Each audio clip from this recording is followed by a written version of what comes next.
이번 주일이 저희 교회가 창립한 지 20주년이 되는 기념 주일입니다. 파타야 선교교회는 2006년 3월 5일 첫 예배를 파타야 비치 소이 1에 있는 랜드마크 호텔 3층에서 드렸습니다. 그날 첫 예배 참석자는 그 당시에 초대 담임 목사님이셨던 이창규 목사님 네 분과 홍순철 선교사님, 김경호, 김미선 집사님 부부, 그리고 아들 김세연 학생, 그리고 조두만이라는 집사님까지 총 7명이었다, 이렇게 기록이 되어 있습니다. 첫 줄 설교 본문이 마태복음 16장 13절에서 20절이었고 제목은 교회를 세우리였다라고 기록이 남아 있습니다. 초대교회 목사셨던 이창규 목사님이 2011년까지 6년 동안 목회하셨고, 제가 2대 목사로 이곳에 부임해서 2012년부터 지금 2026년까지 15년째 목회를 하고 있습니다. 처음에 소이 1에 있는 랜드마크 호텔에서 소이 3으로 옮겼고, 또 할렐루야 센터로 옮겼다가 찰리딱 콘도로 옮기고, 그리고 박람원 도로면에 있다가 이렇게 사라이 부지에 약 2,000평 땅에서 새 성전을 건축한 것은 참으로 감사한 일이고 기쁜 일이라고 할 수 있습니다. 오늘 본문은 마태복음 21장 12절부터입니다. 우리에게 어떤 말씀을 하시는가 한번 함께 보겠습니다. 예수께서 성전에 들어가사 성전 안에서 매매하는 모든 사람들을 내쫓으시며 돈 바꾸는 사람들의 상과 비둘기 파는 사람들의 의자를 둘러 엎으시고 그들에게 이르시되 기록된 바 내 집은 기도하는 집이라 일컬음을 받으리라 하였거늘 너희는 강도의 소굴을 만드는도다 하시니라. 오늘 본문의 첫 번째 이야기는 예수님께서 성전을 정화하시는 사건입니다. 신학자들은 예수님이 성전을 정화하신 사건이 두 번이었다는 것에 대부분 동의합니다. 첫 번째로 성전을 정화하신 사건은 예수님께서 공생의 초기에 예루살렘에 가셨을 때 일이었습니다. 이 내용을 요한복음 2장 13절 이하가 기록하고 있습니다. 그리고 두 번째로 성전을 정화하신 사건이 바로 오늘 본문인 마태복음 21장의 내용으로서 공생의 마지막 시간에 십자가를 지시기 며칠 전에 성전에 들어가셔서 이처럼 성전을 정화하신 사건입니다. 놀라운 것은 예수님께서 성전에 공생의 초기에 들어가셔서 돈 바꾸는 사람들의 상을 엎으시고 양과 비둘기 파는 사람들을 다 내보내셨는데, 예수님께서 이제 공생의 마지막에 다시 방문하셨을 때에도 여전히 전혀 바뀌지 않는 모습이었다는 것입니다. 예수님이 이 모습을 보시면서 그 마음이 어떠하셨을까? 이제 우리 교회가 나이가 20살이 되었습니다. 그동안 성도들이 늘어났고 새 건물을 지은 것은 물론 은혜롭고 놀라운 일입니다. 예수님도 그것으로 놀라워하시고 우리를 칭찬해 주시면 좋겠습니다. 수고했다라고 말이죠. 그런데 우리 공동체가, 그리고 우리 개인이 신앙의 거룩한 성장이 없이 너무 그대로 있어서 예수님을 오늘과 같이 놀라게 하고 있다면 우린 스스로를 돌아보아야 하는 것입니다. 예수님은 교회의 거룩에 대해서 결코 포기하지 않으십니다. 역정을 내십니다. 더러운 것을 두지 말라라며 소리치십니다. 악한 욕심과 생각들은 다 나가라 라고 하시는 것입니다. 거룩한 교회를 강도의 소굴로 만들지 말라라고 하셨습니다. 교회 성도들 가운데는 이 본문을 인용하면서 교회는 주일날 아무것도 팔아서는 안 된다, 이렇게 적용하는 분들도 있었습니다. 우리나라 교단 가운데 대부분의 보수적인 교단은 교회에서 물건을 못 팔게 하고, 그것만이 아니죠. 어떤 보수주의적인 신앙인들은 이렇게 말하는 분이 있습니다. 절대로 교회에서는 아무것도 못 팔 정도가 아니라 주일날은 아무것도 나가서 사 먹으면 안 된다, 이렇게 가르치는 그런 교회들도 있었습니다. 그래서 교회에서는 그 교회 밥을 먹고 나서 집에 가서 밥을 먹고 외출을 삼가야 된다, 그렇게 강력하게 말하는 곳도 있었던 것입니다. 그러나 오늘 본문은 예수님께서 우리의 신앙이 그런 보수주의적 입장을 취하라고 주시는 말씀이 결코 아닙니다. 사실 그 당시에 먼 지방에서 며칠을 걸려 예루살렘에 예배를 드리러 오는 사람들 가운데는 하나님께 번제로 드릴 흠없는 양이나 깨끗한 비둘기를 준비하는 것이 대단히 어려운 사람들이 있었습니다. 그렇지 않겠습니까? 살아있는 짐승을 수십 킬로를 가지고 온다면 그 짐승이 막 계속 움직이고 그러다가 망가지고 상하지 않았겠습니까? 그들에게 성전에서 흠이 없는 어린 양과 비둘기를 준비해 놓는다는 것은 어떻게 보면 예배를 잘 드릴 수 있도록 배려해 준 일이었습니다. 그런데 문제는 처음에 그러한 순수한 마음이 변질되는 것에 있었습니다. 이것으로 이권을 챙기기 시작했기 때문인데, 우선은 세켈이라는 돈으로 환전하는 것에서부터 시작이 됐습니다. 로마의 지배력 내에 있던 유대인들은 로마의 화폐를 썼습니다. 그런데 그 로마의 화폐는 황제의 얼굴이 두상이 있었기 때문에 이것은 우상의 동전으로 간주됐고, 성전에 들어올 때는 먼저 세겔이라는 유대인의 돈으로 환전을 해야 했던 것입니다. 지금도 이스라엘의 화폐는 세켈입니다. 그 당시에 성전에서만 쓸 수 있는 화폐였습니다. 환전하면서 엄청난 차익을 가져갔습니다. 울며 겨자 먹기로 환전을 한 돈을 가지고 이제 제물로 드릴 양과 비둘기를 사게 되는데, 그때 다시 한번 놀라야 했습니다. 일반 동네 시장에서 사는 것과 비교할 때 거의 강도 수준을 할 만큼 비싸게 팔았기 때문입니다. 역사의 기록이 있는데, 비둘기 한 쌍의 가격이 일반 시장에서는 3.3데나리온이었다고 합니다. 그런데 성전 안에서 무려 25데나리온에 거래가 되었다라고 되어 있습니다. 그러니까 7배가 비쌌다는 것입니다. 사람들이 그 이유를 물으면 답은 이렇게 돌아왔습니다. 이 물건은 대제사장이 확인한 점이 없고 흠이 없는 깨끗한 물건이기 때문입니다. 일반인들은 하나님이 기뻐하시는 점없고 흠없는 물건에 대한 기준을 몰랐고, 이왕이면 좋은 제물을 드리고 싶었기 때문에 대제사장에게 판독을 받기를 원했고, 그래서 제사용 동물을 파는 마켓을 아예 안나스 마켓이라고 불렀는데, 안나스는 그 당시에 대제사장의 실권을 쥐고 있던 대제사장의 원로의 이름이었습니다. 예수님도 나중에 이 사람 앞에 끌려가서 신문을 받게 됩니다. 이처럼 대제사장들, 즉 사두개인들과 상인들이 결탁해서 자기들의 이익을 챙기고 있는 것을 보시고, 예수님은 12절과 13절에서 매매하는 모든 사람들을 내쫓으시며 돈 바꾸는 사람들의 상과 비둘기 파는 사람들의 의자를 둘러 엎으시고 라고 했습니다. 이어서 13절도 보겠습니다. 그들에게 이르시되 기록된 바 내 집은 기도하는 집이라 일컬음을 받으리라 하였거늘 너희는 강도의 소굴을 만드는도다. 예수님은 내 집은, 아버지의 집은 기도하는 집이다 라고 하셨습니다. 이 아버지의 집을 강도의 굴열로 만들지 말라라고 하셨습니다. 그런 일이 절대로 일어나지 않도록 깨어 있어야 한다. 그리고 깨어 있기 위해서는 기도해야 한다는 것을 강조하신 것입니다. 그러므로 기도하는 사람이 교회 안에 있어야 됩니다. 기도하는 사람이 직분자가 되어야 됩니다. 그리고 기도하는 사람들이 사역을 맡아야 합니다. 하나님을 두려워하는 경외하는 사람들이 일을 맡아야만 교회는 거룩을 지켜나갈 수 있기 때문입니다. 이제 창립 20주년을 맞이하면서 파테아 선교교회는 오늘 본문 마태복음 21장 12절과 13절을 마음에 새기면서 교회 안에서 거룩한 직분자, 정직한 사역자가 많이 일어나는 교회가 되기를 위해서 기도해야 할 것입니다. 우리 모두가 그런 성도가 될 수 있기를 예수님의 이름으로 축원합니다. 14절을 보겠습니다. 맹인과 전원자들이 성전에서 예수께 나오매 고쳐주시니, 이것은 성전의 변화를 보여줍니다. 여러분, 그 당시에 맹인과 전원자들, 이들은 불완전하다고 해서 성전 안에 들어오지 못하게 했습니다. 성전 밖에 있었고 대부분은 성전 문 앞에서 동냥을 하며 생계를 유지했던 사람들입니다. 그런데 예수님께서 성전 안에 들어가시고 이방인의 뜰에 있는 모든 물건 파는 자들을 다 내보내시자 맹인과 전원자들 같은 소외된 사람들이 들어오는 공간이 생겼다는 것입니다.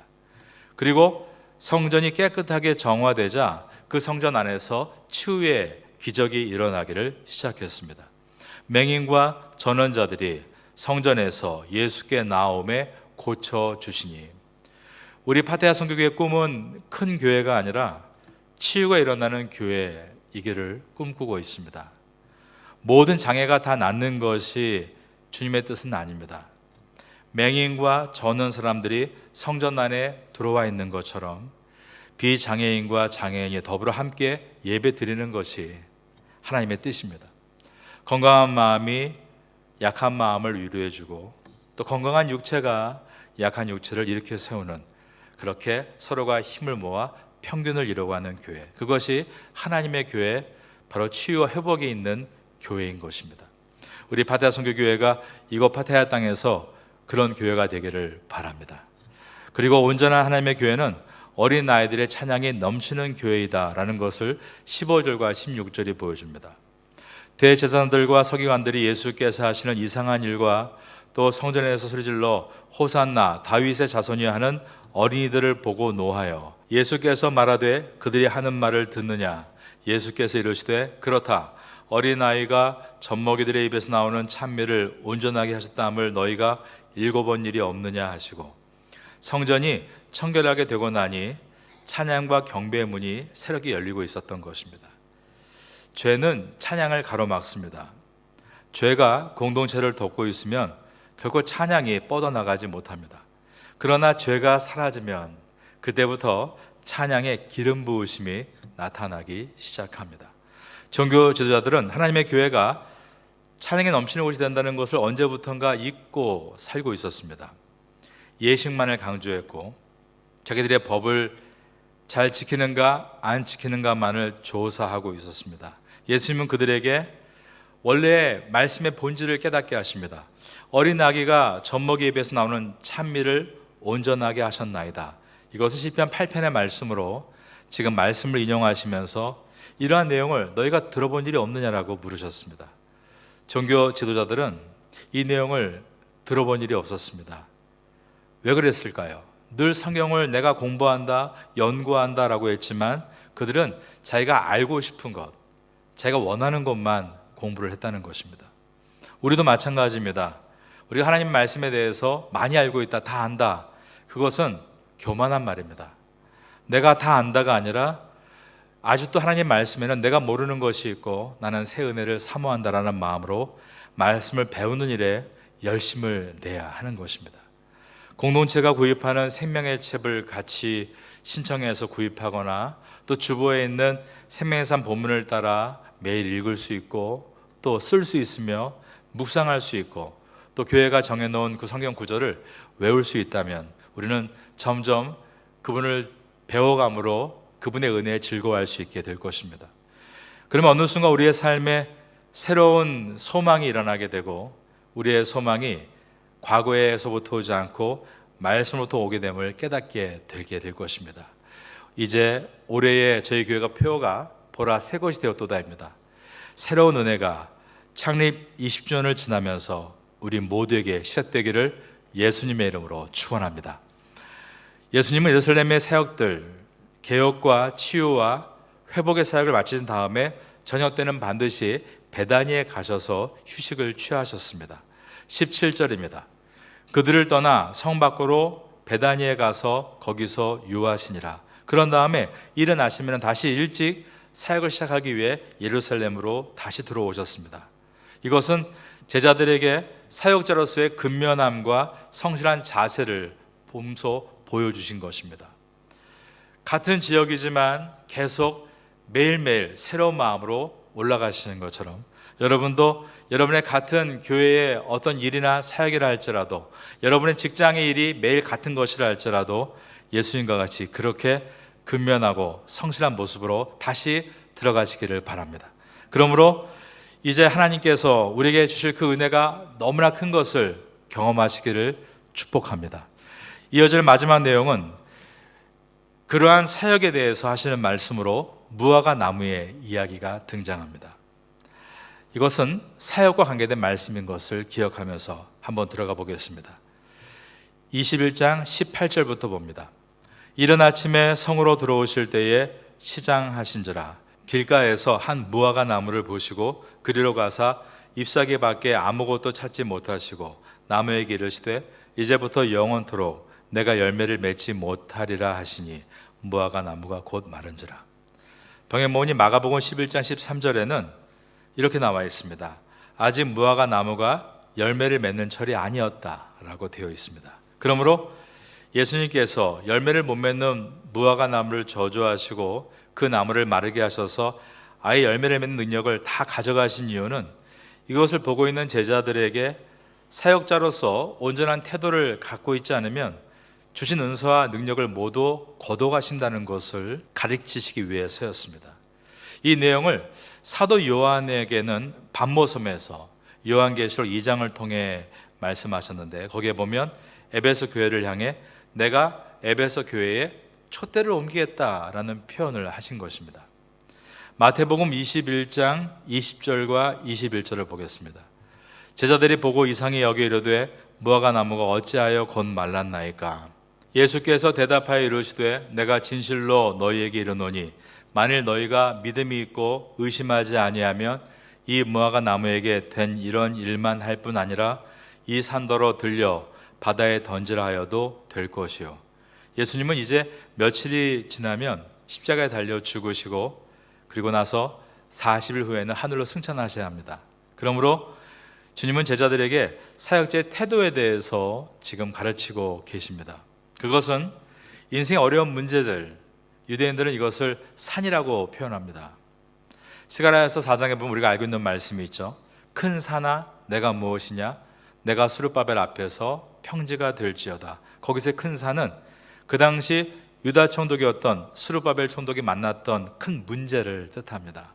이처럼 사역자들 앞에도 어떤 큰 문제, 그 문제가 아무리 큰 산과 같이 있다 할지라도 들려서 바다에 던지우리라 라고 하시면서 그 방법을 기도라고 하셨습니다. 22절입니다. 너희가 기도할 때에 무엇이든지 믿고 구하는 것은 다 받으리라 하시니라. 이렇게 맞춰지고 있는 것입니다. 그러므로 사역자들은 오늘 이 본문을 통해 깨닫게 됩니다. 깨어서 우리 자신을 돌아보고 하나님 앞에 나와 기도해야 한다는 것입니다. 무릎 꿇고 눈을 감았는데 믿음의 눈이 열리게 되고 주님의 뜻을 구하게 되고 그때 우리는 밝히 그분의 뜻을 발견하게 됩니다. 주님께 부르짖어 기도하면 첫 번째로 주님이 주시는 것은 믿음입니다. 21절에 너희가 믿음이 있고 의심하지 아니하면이라고 되어 있습니다. 산을 옮기는 믿음, 이 믿음을 언제 받는가? 기도할 때 받는다는 것입니다. 22절은 기도로 그 믿음을 얻어 기도하는 것은 다 받으리라 라고 하셨습니다. 22절 저와 함께 한 번 더 읽겠습니다. 너희가 기도할 때에 무엇이든지 믿고 구하는 것은 다 받으리라 하시니라. 왜 그럴까요? 우리가 눈을 감고 기도를 시작하면 그분의 뜻을 깨닫게 되기 때문입니다. 우리가 우리의 소원을 위해서 기도하면 어떤 경우는 주님과 뜻과 맞을 때는 응답이 되겠지만 정말 주님이 보시기에 합당하지 않거나 위험할 때는 응답해 주지 않으십니다. 그러나 눈을 감았을 때 주님의 뜻을 발견했을 때 그 뜻을 가지고 기도할 때에 담대히 기도할 때에 그것은 주님의 계획과 뜻 안에 있는 것이기 때문에 반드시 응답을 받습니다. 내가 원하는 응답이 아니라 하나님께서 계획하신 놀라운 응답을 받습니다. 돌아보면 정말 놀라운 응답이었다 라고 느껴지는 이유는 하나님은 우리의 기도에 신실하게 응답하시기 때문입니다. 파테아 선교교회가 20주년 기념 예배를 준비하고 있습니다. 이제 21주년을 우리가 출발하게 될 것입니다. 오늘 우리는 이 말씀 속에서 거룩함을 지켜나가며 또한 치유와 찬양과 말씀에 대한 새로운 은혜를 구해야 된다는 것을 깨달았습니다. 그리고 사역자는 무엇보다 하나님 앞에 기도하는 사람이 되어야 되고 그리고 나태해서 잠든 사람이 아니라 깨어있는 자가 되어야 함을 보여주었습니다. 무화과의 나무가 갑자기 시들어 말라버리고 그 모든 가능성을 다 가져가신 것은 우리에게 하시는 말씀입니다. 너희는 그렇게 너희 인생 가운데 주신 놀라운 은사와 은혜를 사장시키지 말고 하나님 앞에 갖고 나와 그것을 더 개발하여서 기도 가운데 열매를 맺어라. 여러분 인생의 나무에 풍성한 열매가 맺혀지게 되기를 마지막으로 예수님의 이름으로 축원합니다.